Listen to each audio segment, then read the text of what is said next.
Thank you so much for joining us today for our Nourish series. This is the fourth of 6 in our series. And if you're joining this, you'll receive a link afterwards for both this video and all previous versions. If you have any questions, please reach out to me. I'm really happy to talk, answer questions, and really make sure you get access to all of the information. This has been a really fun series for me. We've explored meditation, loving kindness, yoga, tips for fall. And today we're in for a really, I think, important session where we're going to talk more about anxiety, what happens in the body and what we can do about it. When we think about anxiety, it's really hard to know what to do and how you can help. You know, we all have our own personal experiences. And, you know, about a decade ago, I got involved with a woman named Genevieve Yellin who started this course on anxiety. And I think she's really developed an incredible program across the last 10 years looking at generalized anxiety disorders, panic disorders, PTSD. And as a trained neurobiologist and yoga therapist, she really merged these two things into how can we look at the science and marry that with breath work, meditation, movement techniques to help psychologically, behaviorally, biochemically, you know, to move through the different cycles that we have around anxiety. And since that time, the program has really taken off. Researchers, you know, there's different universities now looking at the research that the step-by-step protocol she's developed has led to. And so it's just been this really incredible thing. And I personally have actually taught the Ayurvedic part of this program for about a decade. So it's very near and dear to me. And I've really seen firsthand the amazing effects that some of these simple techniques can play in helping people. And even if we don't have maybe trauma or PTSD in our past, I think it goes without saying that right now we're all experiencing anxiety on a variety of levels because of everything that's going on around us. And perhaps this week more than ever, we're feeling a lot. And so unfortunately, Genevieve herself, who was supposed to be able to join, can't due to a family tragedy, but we're incredibly lucky to be joined by one of her colleagues, Trionne Barnett. Trionne has been a yoga therapist. She's taught at Carlton Springs Medical Facility. She's also taught stress management for the Dean Ornish program for reversing heart disease at Texas Health Resources in Plano. She also is teaching at Wellbridge Healthcare, an inpatient outpatient memory care facility for adults and seniors. So I love Tree, and I know she loves to be interactive, and we're really in for a treat where she's going to talk about both what happens in our bodies when we're experiencing anxiety, and more importantly, what are tools and techniques that we can incorporate into our lives to help us in moments when we are feeling more stressed or feel more coming up, and how we can move through that in really a healthy way. It goes without saying that as we go along, please ask questions, please be interactive. We will, as we always have, allow for a few minutes at the end to ask questions, share things, and make sure you get everything answered. And as always, I invite you to silence your cell phones and really allow yourself to be present for this time together. Thank you again for joining, and I hope you enjoy our next hour together with Trionne.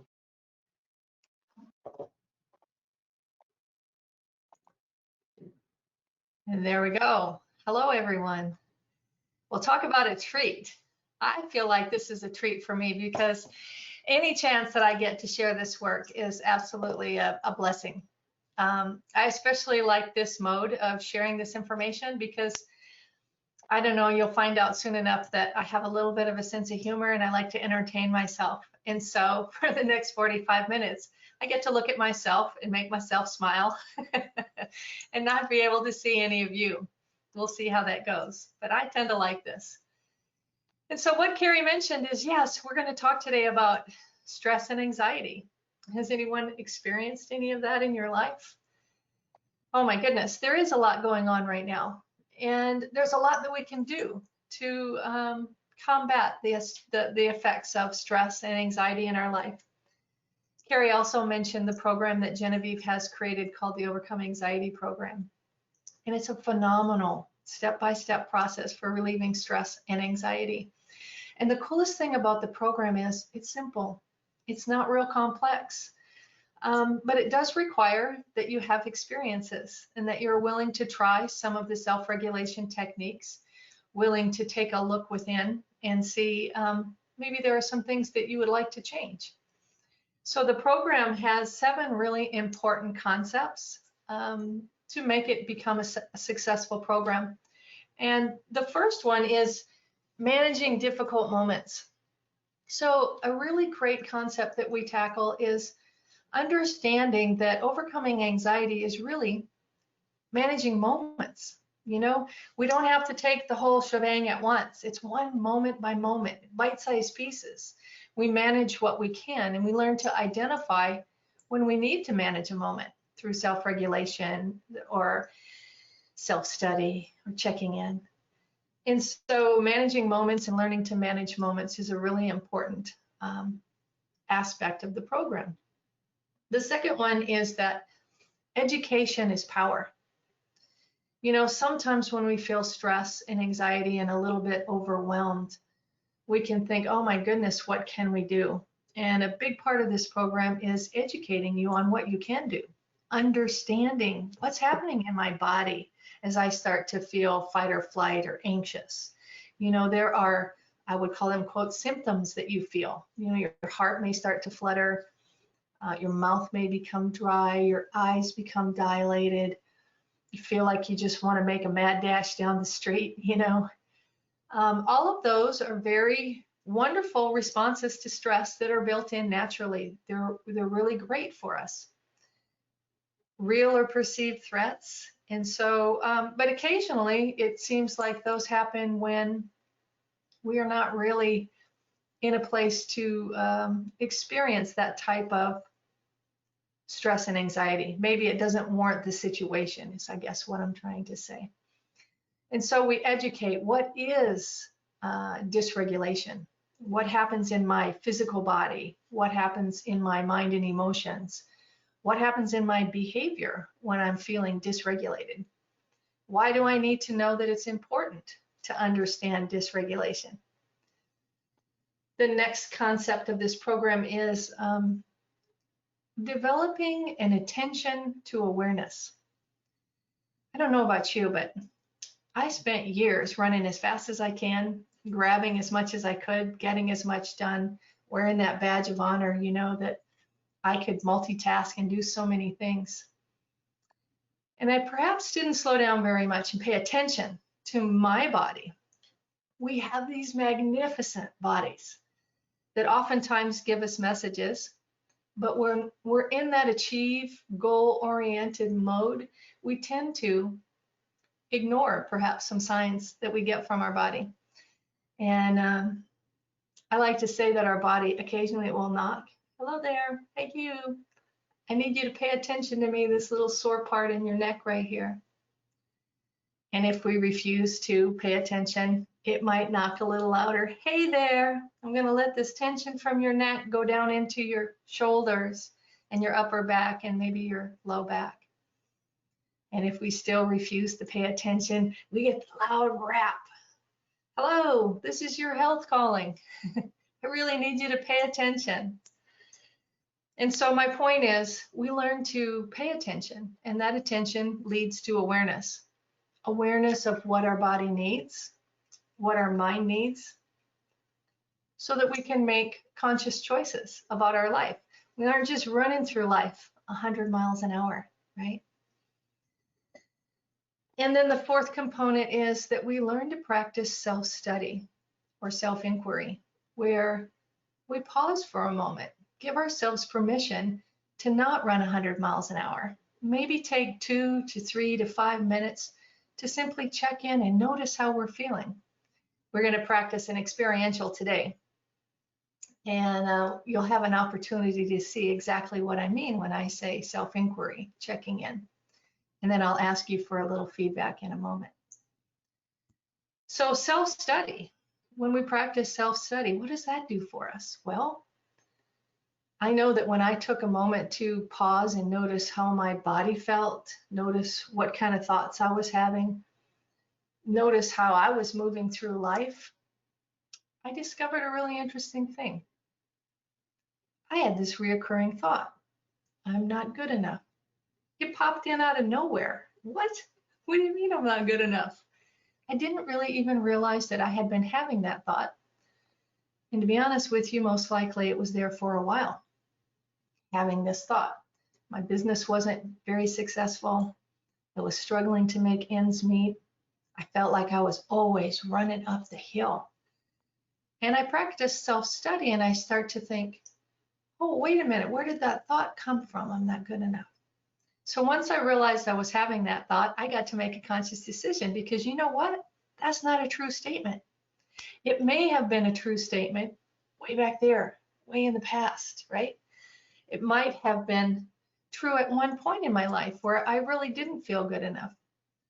But gosh, today as I sit here, I am more than good enough. I am fantastic. I'm amazing. But because that thought still generates on its own from my past, I was able then to make a conscious decision to actually reframe those thoughts, put them in a different perspective, put them in today's perspective, right? So self-study allowed me to do that and make a major change for myself. And then awaken your inner power, inner resources. You know what? We are all such resilient human beings, amazing human beings, really. And sometimes it seems that we forget that. We get bogged down in life, all the stuff that comes at us, all these layers of stress and tasks and duties and responsibilities that we have to take on day in and day out. And we tend to forget then that we have this resilience already built in. And so understanding that we all have inner resources, and that when we peel back the layers and we practice self-study and we're willing to take a look within, oh yeah, there's my strength, there's my balance, there's my clarity, right? It's there. And so this program, and through self-study, attention, and awareness, you start to regain that knowledge that you do have exactly what you need to be balanced, happy, and healthy. And then finally, finding choice through clarity, right? So as we move through life and we're bogged down and we don't recognize our inner resources, when we don't understand that we have these messages that play over and over in our mind, when we don't have that clear your lens so you can see yourself clearly, then we just, well, we muddle through life.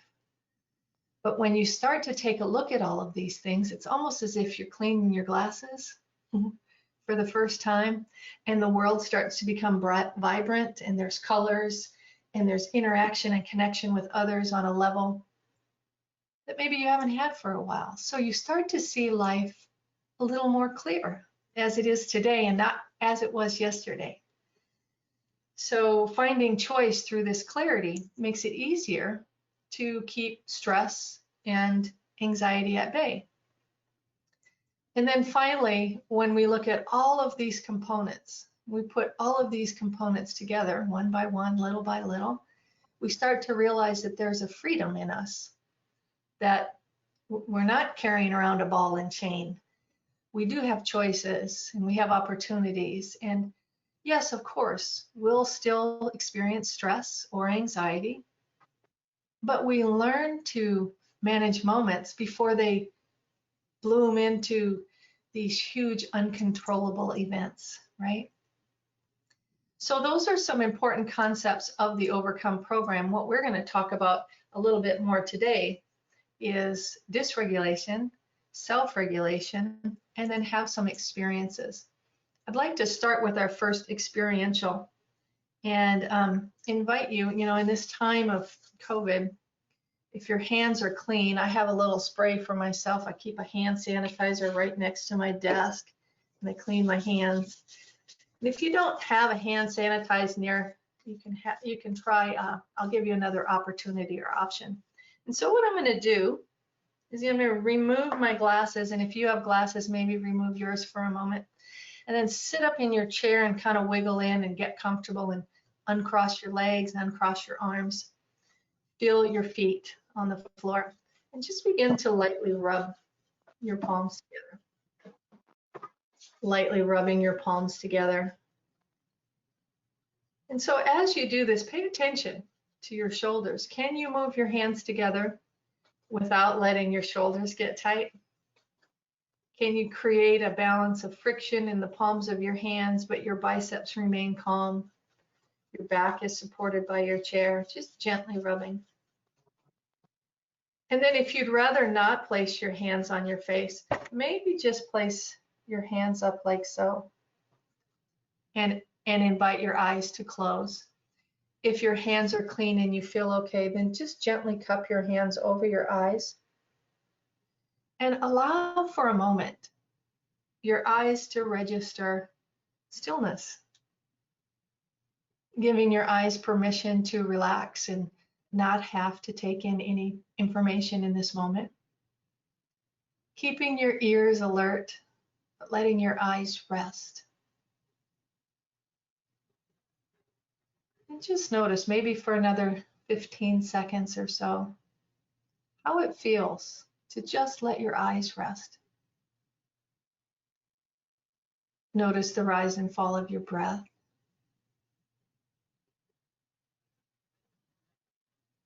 And just be curious, still.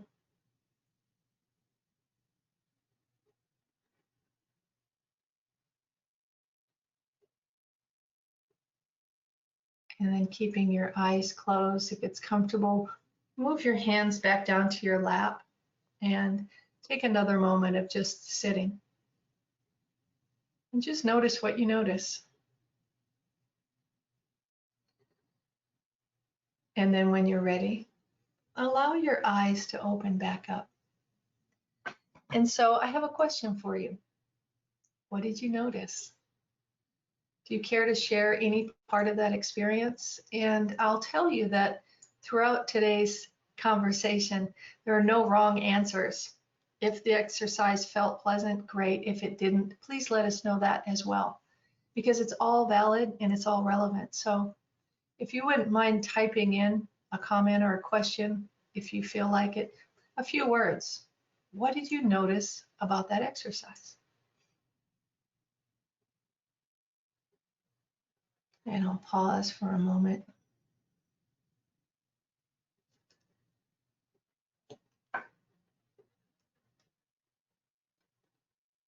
So the question is, what did you notice while you allowed your eyes to rest?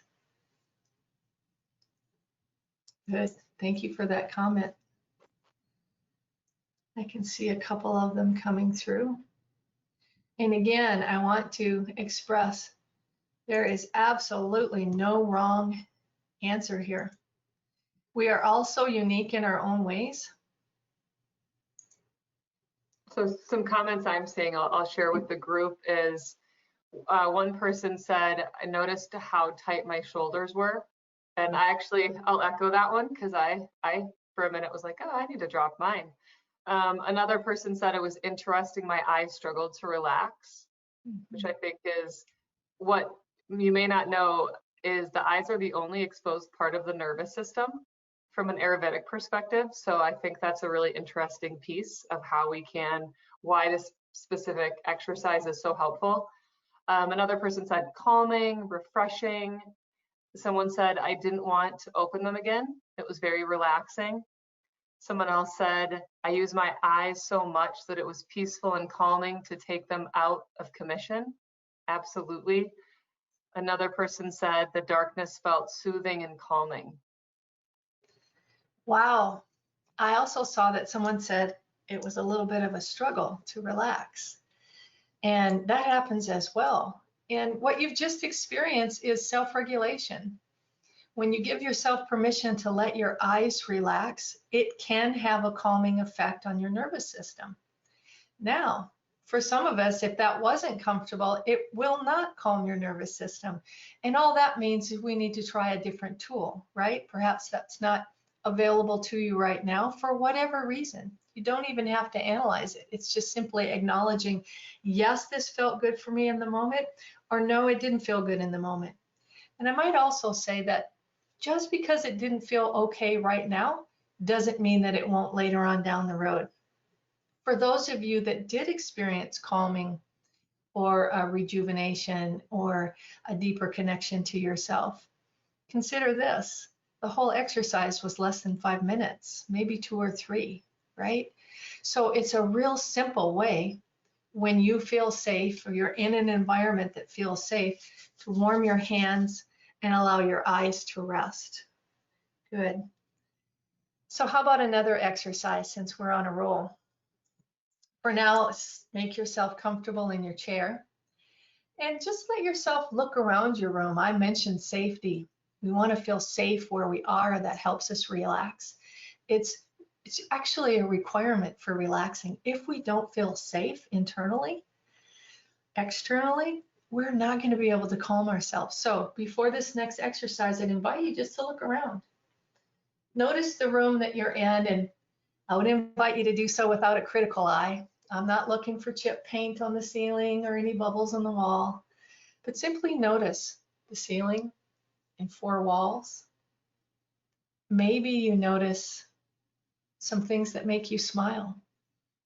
Maybe you notice some things that remind you that this is home or this is a place that you frequent often.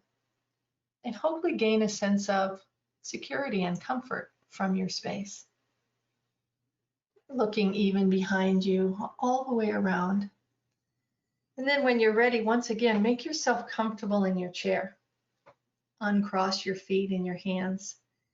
And if it feels appropriate for you, maybe let your eyes rest again. An invitation to close your eyes. Or if you'd rather still keep your eyes open, just gaze at the floor or one single point. Try not to let your eyes move back and forth because we're taking in information. And this is an invitation for self-inquiry. And so really all we want to do now is listen with our ears. So just pause and feel your feet on the floor. Notice if your feet are resting equally or if one feels a little more engaged than the other. Notice the surface beneath you, the chair. Notice what it feels like to let yourself soften into the chair.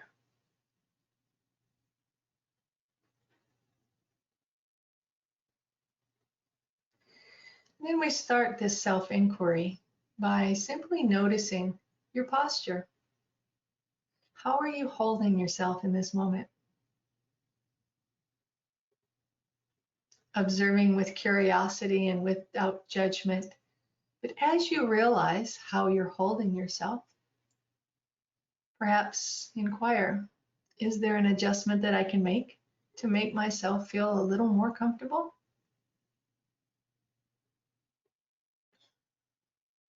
Scanning your body for a moment and notice, where do I feel comfortable and relaxed?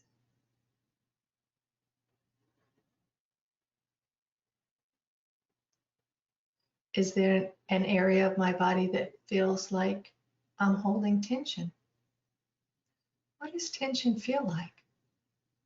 Could be squeezing, clenching, gripping, bracing, pushing away from rather than sinking in.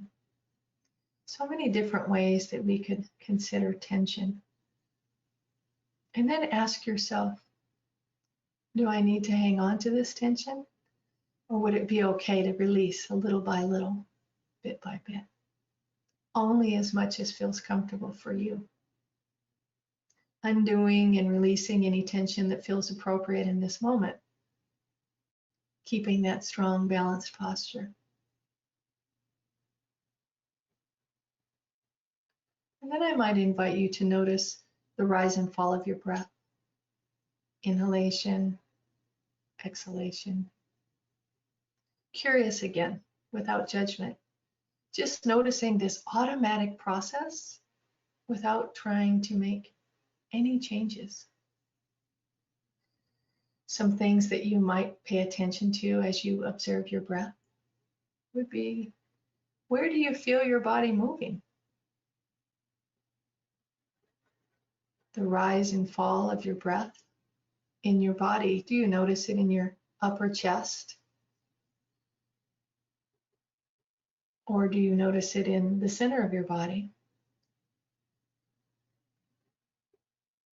Or maybe you notice movement way down below your navel, the abdominal area.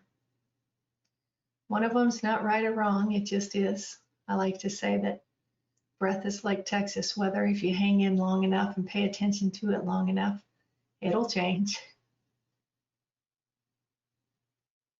Notice if your breath is fast or slow,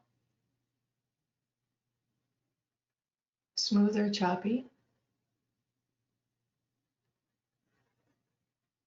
deep or shallow. Again, never right or wrong. It's just the state of your breath in this moment.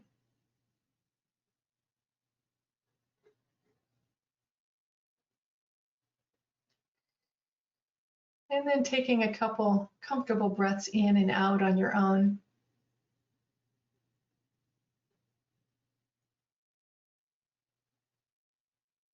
And shift your attention to your mind. Are you having active thoughts? It's very common in a guided meditation that our mind starts to tell stories or go down and think of things that we need to do. So just notice if you're having active thoughts right now, or maybe a few thoughts. Maybe you notice that just the act of watching your breath allows your thoughts to become a little more still. Again, it's not right or wrong, it's just where we are in the moment. And then finally, I would ask, who's doing the watching? Who's paying attention here? Where does this wisdom come from? We'll talk about that in a moment. But having an ability to observe your body, your breath, and your mind with curiosity and wisdom creates inner resilience, inner strength, and understanding. Awareness so you can create choices for yourself. And then once again, feeling your feet on the ground and the surface beneath you. Bring your awareness back to the bones in your body. Maybe start to stretch and move a little bit. Allowing your eyes to open, coming back into this room. Stretch and move in any way that you need. And then I would ask you again, is there anything that you care to share about that self-inquiry? Anything that you noticed? My Siri thinks that I'm talking to her and I'm talking to you. But is there anything that you noticed about that exercise that you care to share with the group?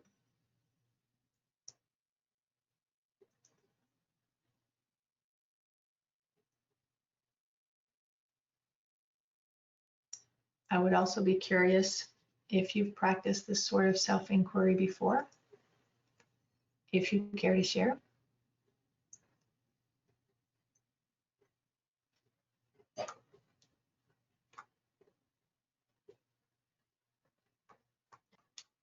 So someone just shared it was nice to take time to just be present and curious.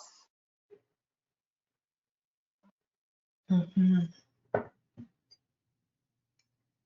Yeah, we don't often take time just to be still, give ourselves permission to check in and actually listen for some of those messages that we receive from our bodies.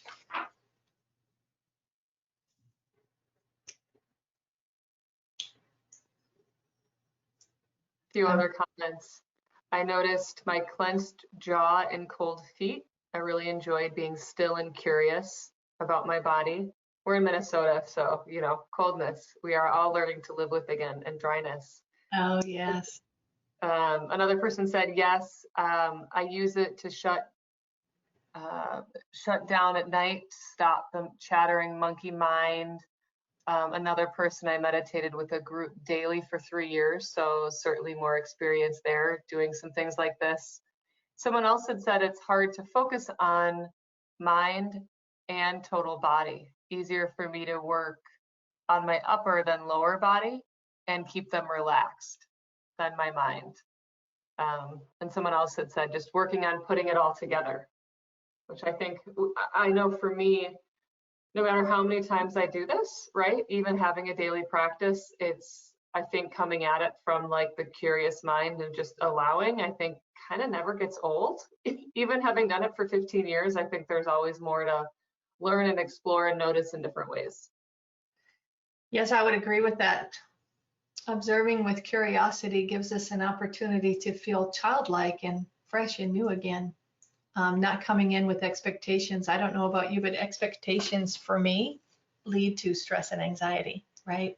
And so the more that I allow myself to view the world with curiosity, or my own self or a situation, it creates space and calm for myself.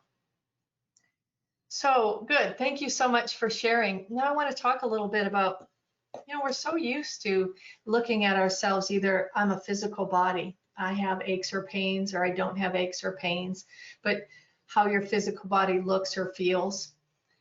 Or we tend to get caught up here. I'm just one big ball of mind thought. My mind is so active and going all the time that we tend to not really connect with our physical body, right? But the truth is, we have 5 layers to who we are, 5 beautiful, wonderful layers. And one of them most certainly is our body. We can feel tension in our body. Another one is, though, we have energy, levels of energy. When we inhale, we energize. When we exhale, we calm. So we inhale and exhale all day long in this beautiful balance that's very automatic. Sometimes life gets in the way of that breath, and so our breath changes. But we have energy, high energy, low energy, energy in the middle. That's an aspect of who we are. We also have our mind and emotions. Some of us connect more with our mind and emotions more than our body or our breath. And then we have this lovely layer that I like to call the wisdom part of ourselves. What we're just talking about, the ability to observe life from a place of curiosity rather than judgment. I don't know if you've ever experienced a situation where you have a reaction to the situation and it's judgmental. It's not very positive. And what I would say to that is, sometimes when we respond to a situation with judgment or negativity, it's harder to move through that situation. It clamps some hooks into us and we get stuck there for a while, versus being able to go, that's interesting. I just had this thought and it made me feel sad or angry or upset or whatever it may be. But just observe that and notice how that moves in our body. Because did you know that every thought we have ends up somewhere in our body? It's like the body houses thoughts. It hangs out here. And so it makes sense to pay attention to the thoughts that we're putting into our body, so that we can move them through us, not get stuck, not feel like we're heavy or weighted down with thoughts. They weigh on our physical body. And then I would say that this ability to observe our physical body, our energetic body, our mind and emotions from a place of curiosity and wisdom, call it the 10,000-foot view, allows us then to experience joy or contentment, bliss, a deeper understanding of life as it is in this moment. And so I would invite you to consider that we're more than just the physical body and more than a brain. We have energy, we have thoughts, we have the ability to move with wisdom and experience joy and creativity. So from that conversation, I'd like to move on to what is stress and anxiety? It shows up in us as dysregulation. And what is dysregulation? If I were to look at Webster's for dysregulation, it says that it's an abnormality or impairment in the regulation of a metabolic, physiological, or psychological process. Too many words for me. I'm a simple girl. I break that down to this. Dysregulation is impairment of regulation of my emotions and behavior. And my dysregulation settles somewhere in my physical body. So one thing that we know about dysregulation is that it affects us physiologically within this body. When we're dysregulated, you may have feelings of shaking or trembling, dizziness or sweating, tightness. You feel a tightness like you're holding on against something, gripping muscles. This is how dysregulation can show up in your physical body.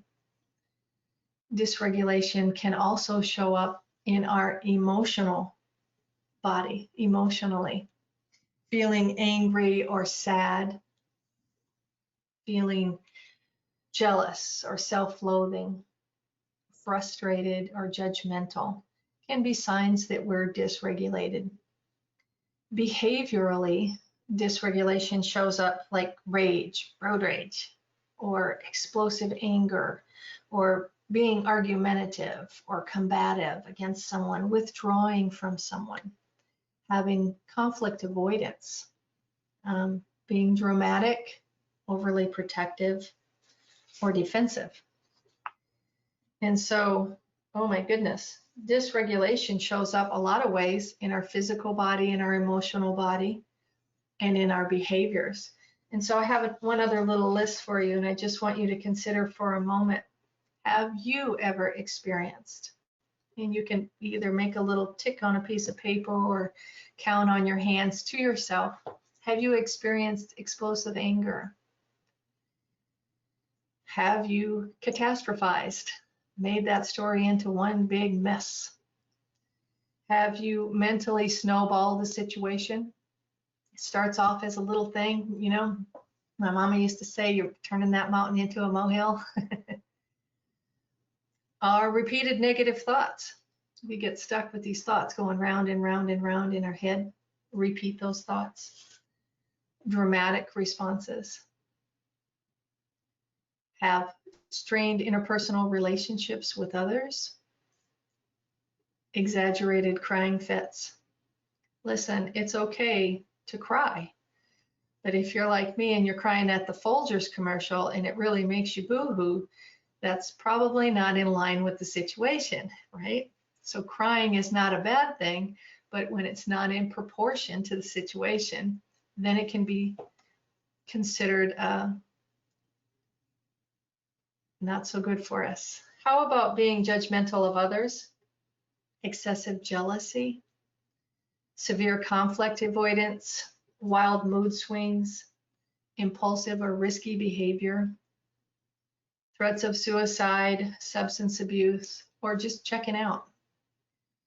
And so I'm curious if there's anything on this list, and you don't have to tell me what it is unless you want to, is there anything on that list that surprises you that might be associated with a sense of being dysregulated? While you're typing, I might say that I was surprised to notice in myself. One of the first ways that I know that I'm dysregulated is if I'm judgmental of someone else, because I'm generally a pretty happy-go-lucky person. And I didn't make that connection until I was educated about dysregulation, that being judgmental means I'm not necessarily balanced and there's something going on with me that I may want to take a look at. So the question to you, if you care to share right now, is, was there anything on that list that surprised you that you weren't aware of that might be signs of dysregulation? So a few people have shared, Trionne, conflict avoidance, being judgmental, you know, certainly on there. I know that one is one that can sometimes come up for me as well. I think the other one that kind of surprised me, which I actually hadn't personally connected, was just the crying at a, you know, like the Folgers commercial, for example. That one I hadn't put together before. Yeah. So the reason that we talk about dysregulation on this level and have an understanding is we prepare to counteract bouts of dysregulation. As you start to notice dysregulation in yourself, in one or two instances, it's a lot easier to manage that moment with a self-regulation technique than when it's 4 or 5 of these piling on top You start to experience road rage, and then you become combative, and then you have interpersonal problems, and then, it just starts to snowball.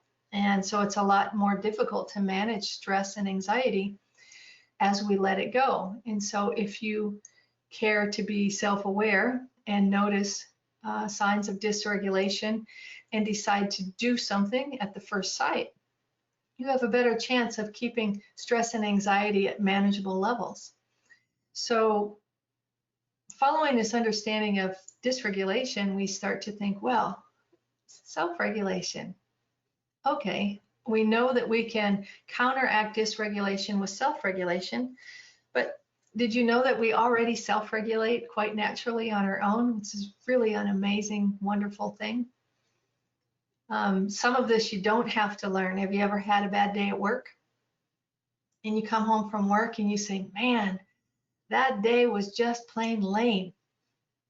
I'm going to run myself a hot bath, put in some bubbles, grab a hot cup of tea, and let myself calm down. A form of self-regulation. Or maybe you put on your sneakers and you laced them up, put on a jacket, took a nice walk in nature and said, I'm just going to let this day go and connect to this moment. Self-regulation. Picked up the phone, called your friend or a family member and said, hey, you know what? I just had a bad day and I'd like to talk to someone. Self-regulation. Or maybe even made yourself a comforting meal and sat down and just enjoyed it. So we already self-regulate, is my point. This program doesn't have the corner on self-regulation. But one difference that you might notice about this program or some of the techniques that we teach is that there is an element of attention, mindfully paying attention. Because as we practice self-care, if we're not mindfully paying attention, it can take us so far. But when we mindfully pay attention, then we're really aware and alert for things that we may not have thought of, things that may have settled somewhere in our body that we weren't aware of, that we may want to shake off, right? So mindfulness is a huge part of practicing self-regulation, really paying attention. Paying attention also gives us an opportunity to be in the present moment. It's really hard to pay attention to what's going on with your breath or your body and be making grocery lists or worrying about something yesterday or today. So really giving yourself permission to tune in as you practice self-regulation techniques is ideal for getting the most benefit. So to talk more about self-regulation, what is self-regulation? It's our ability to physiologically make changes in our body. If our body starts to feel stressed or fight or flight, that rapid heartbeat, or your eyes dilate, you feel nervous or anxious, it's the ability to calm those effects that are settling in on our body. That's what self-regulation is physiologically. Also, emotionally, it's the ability to pick yourself up if you're feeling down. It's the ability to take yourself off the ceiling if you're feeling like you want to just grab somebody and shake them. And then finally, behaviorally, it's that ability to look for your own long-term interests, to control your impulses like rage or addiction, practice self-study, and move from a place of integrity, right? So self-regulation can affect us physiologically, our physical body, our mind and emotions, and then our behaviors along the way. So when we talk about self-regulation, oh my goodness, this hour is flying by, isn't it? We talk about one of our greatest tools for self-regulation is our breath. We're told that breath is the back door to self-regulation. How are you breathing? We did a little exercise where you paid attention to your breath, noticing the rise and fall of your breath, how your breath was feeling. Maybe some of you noticed that your breath changed during that exercise, that just by allowing yourself time to observe, you created a sense of calm in yourself. So we can't separate the breath from the mind and the body. The breath is the bridge between the two. If we have tension in our body, we can utilize our breath to release tension. How would I release tension in my body? Through the breath. Well, we would do that by lengthening your exhalation. So you might just, with me right now, take a calm inhale in and see if you can exhale a little bit longer than your inhalation. Taking another gentle inhalation in and a little exhalation, lengthening your exhalation.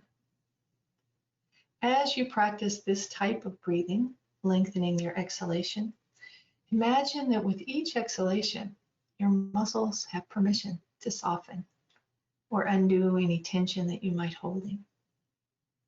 So each breath is an opportunity for change in your physical body, lengthening your exhalation, allowing any tension that you're holding in your body soften.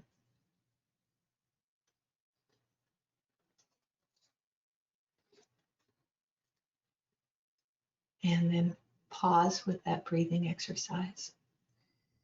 So this is one way that we can relieve tension in our body through our breath, lengthening our exhalation mindfully. I'm curious, was that challenging for anyone to lengthen your exhalation? Because it can be for some folks. I know when I started trying to modify my breath, I felt like my breath was all backwards. And so the question is, was it challenging for anyone to lengthen your exhalation?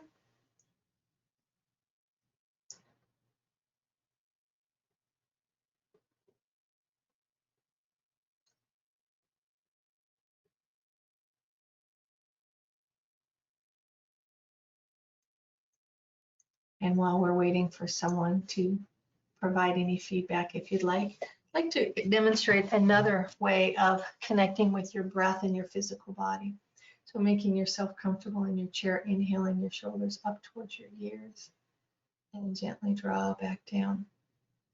So it's a moving meditation with breath. Inhale, your shoulders come up, and exhale, your shoulders go down. So this is the movement. Practice on your own and notice, can you move with grace and ease? Can you soften and release any tension while you practice this breath of equal inhalation and equal exhalation?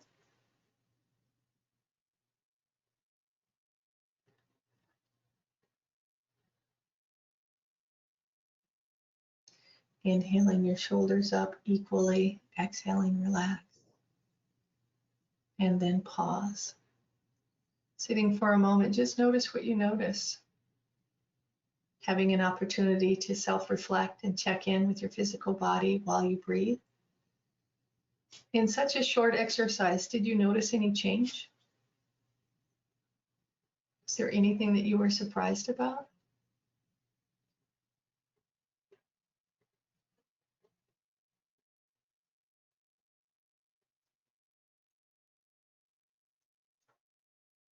So this was a comment from before, but someone had said, I think I lengthen the inhalation in order to breathe deeply. So lengthening the exhalation takes effort.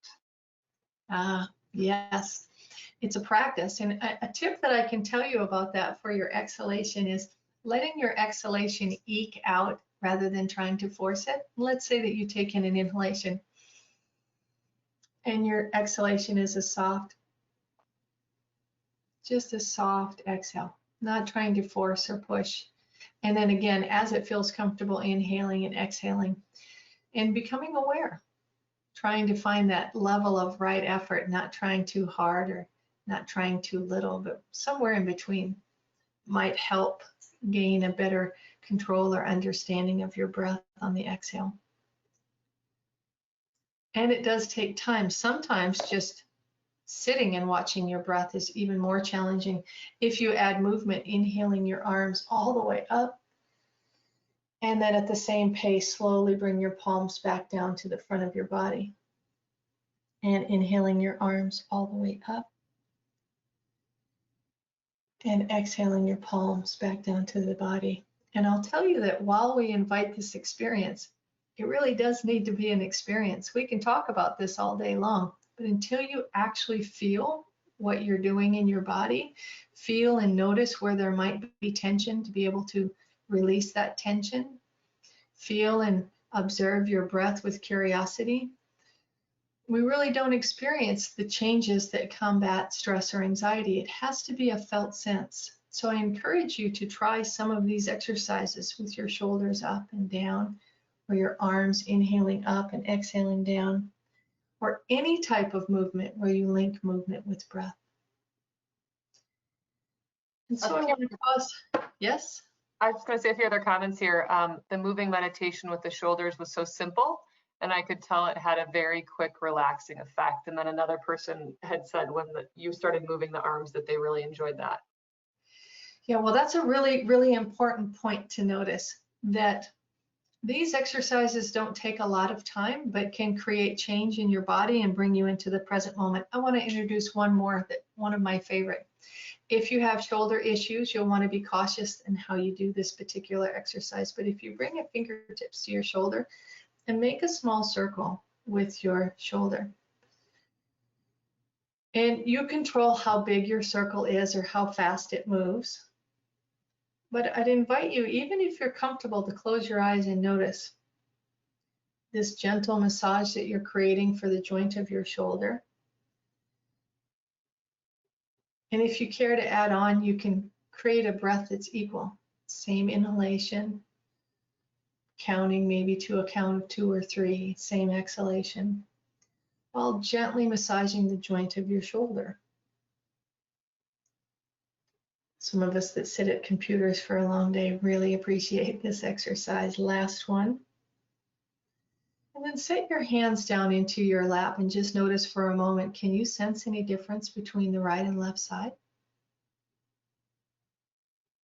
And then finally, bring your arms out, push through both palms. Does one arm feel a little longer than the other?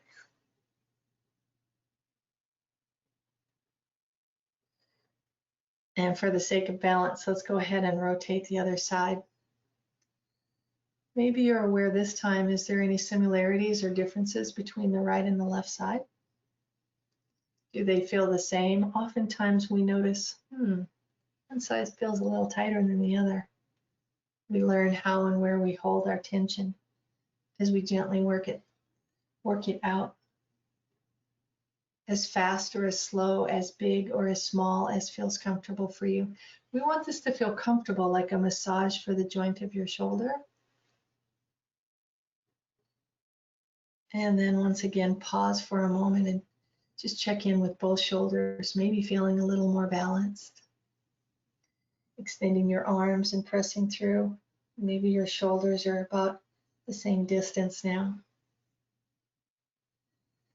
And any comments on that exercise that you care to share? And then I'd like to open it up for any comments for this discussion today, as I see we're really running out of time. That's someone had just shared on this last piece that this was great, loved the self-regulation techniques, simple, and you can do them anywhere. Yeah. Excellent. Any other final questions that anyone has? I think one of the coolest things, and we've over the last 3 weeks together, right, we've been talking a lot about breathing and mindfulness and all of these different pieces. And it's because it really makes a massive difference, right? Like people have come at it from meditation, a little bit with yoga last week. Today we looked at it more from an anxiety standpoint. Even if she didn't always recognize, say the scientific words, there's a lot of science behind a lot of these exercises, right? They're really simple things that can very quickly change what's happening in our body. Any other comments on that, Tree? Yes, I deliberately did not talk about all the science behind it because sometimes we get caught up in that. And the first time that we have this discussion, it's nice just to be able to have a felt sense or an understanding in your own body and not as it's supposed to be. Because sometimes if you have all the science in front of you, you think it's supposed to work this way, but it didn't really. For instance, the individual who had a struggle keeping eyes closed, didn't feel very relaxed. If I told them this is supposed to relax you, you should feel relaxed, you might not feel relaxed. But we're all so different. We have to meet our nervous system where it is. And so that's what I hope to do today, was help you meet your nervous system where it is through movement and just have an understanding of how you respond to this. But yes, all of this is backed by amazing science. And but I encourage you to have Experiences first. And then if you're really curious because you got to know why that changed your life, well, then go do some research. Come back and ask me some questions and I'd be happy to answer then. But have the felt sense and the experience first. Set yourself up for success. Yeah. No, I think that's very well said. And a lot of people commented of how wonderful your voice and your calming. And I think that is absolutely true. You have such a grounding presence. And for all of us right now, that's a really big blessing. So thank you for sharing with us. You know, if people want to learn more or are curious, where's the best place for them to go? Well, if you have specific questions, I'm happy to provide my email address and I'll answer specific questions. Happy to. To